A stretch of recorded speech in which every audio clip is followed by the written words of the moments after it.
Hello all, welcome to Daily Current Affairs and Reason program from Team Live. The first news that we are considering concerns WHO and its emergency use listing of different medicines.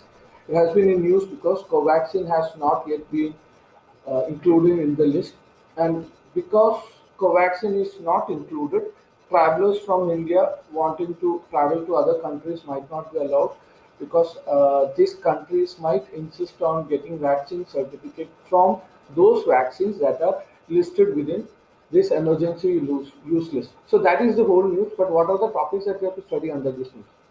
So those topics include WHO itself and studying a little about the emergency use list, the nature of it, and studying another very similar term that has been in news, but is slightly different.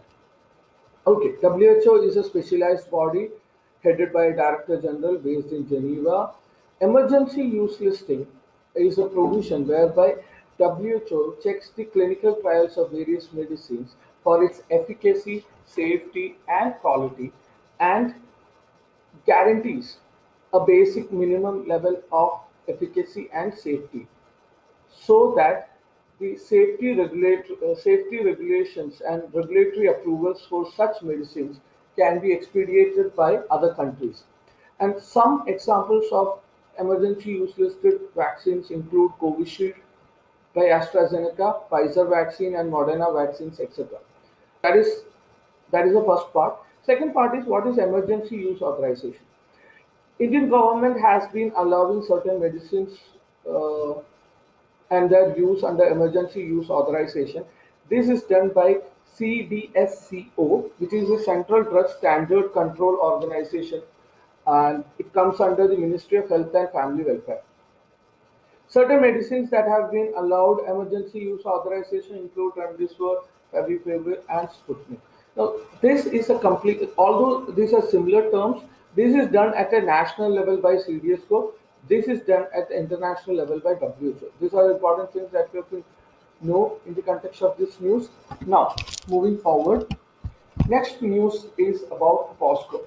When we are studying this news, what we have to look into what are the basic provisions, important provisions, what are the offences that are covered under POSCO in definition. Okay, so let's go one by one. What are the offences, primary offences that are covered under POSCO? It includes sexual assault, harassment, and one thing that we often miss is it also includes watching of child pornography.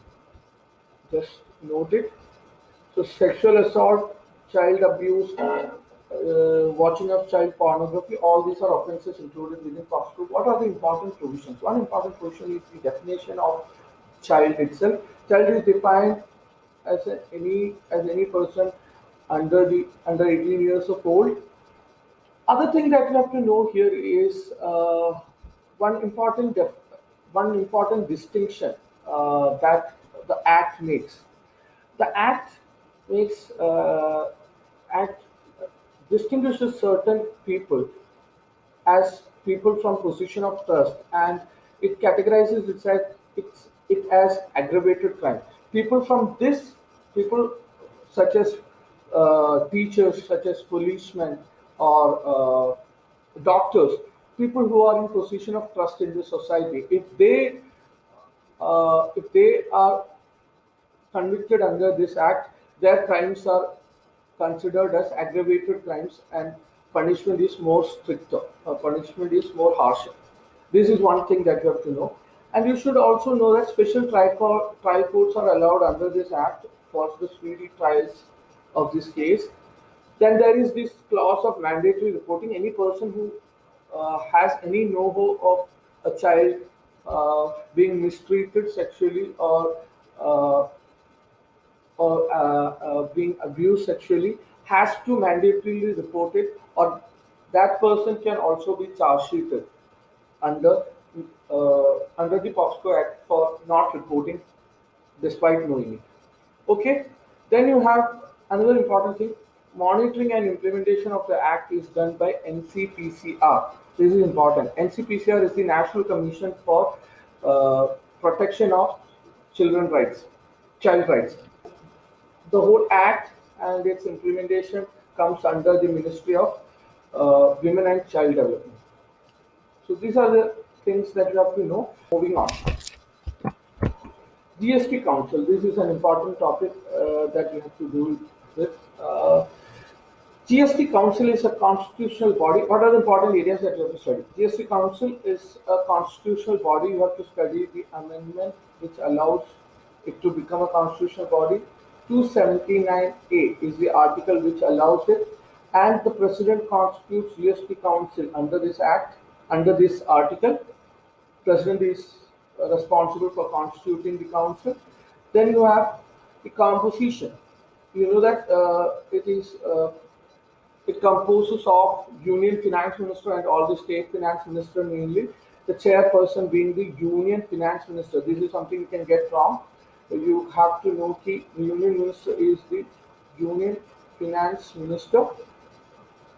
Another important thing with respect to GST Council is knowing the voting share of center and states. The voting share of center is 1 by third. Voting share of states is 2 by third. This is important because center enjoys virtual veto in GST Council. For any decision to be passed, that decision, any decision to be made by the body, that decision requires the backing of 75% of votes. That is like 3/4 of the votes. Now, because center has 1 by thirds of the votes, center has virtual veto over any decision that is made in GST Council. That is another thing that you have to know. Then the broad mandate of the GST Council, including imposition of taxes, imposition and appropriation of taxes, cess, surcharges, GST rate slabs for various goods and services. Special rates at times can be imposed for raising additional resources during time of war or natural disasters. Then GST Council also decides about goods and services that are to be exempted under the GST or not. See, we look into the important locations in Lakshadweep. See, Kavarati is a very important island here. Then you have from the tourism perspective. From the tourism perspective, two important islands are Agatti and Bangaram. These are Agatti and Bangaram. Other important islands include Kadamar, Minicoy, etc. Now, another important thing here that you have to know is 8-degree channel and 9-degree channel.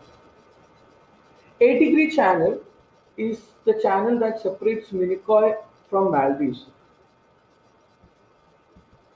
8-degree channel is the channel that separates Minicoy from Maldives.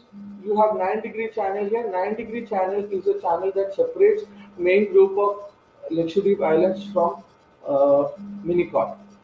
So what is this INS Bangaram and INS Kadamar?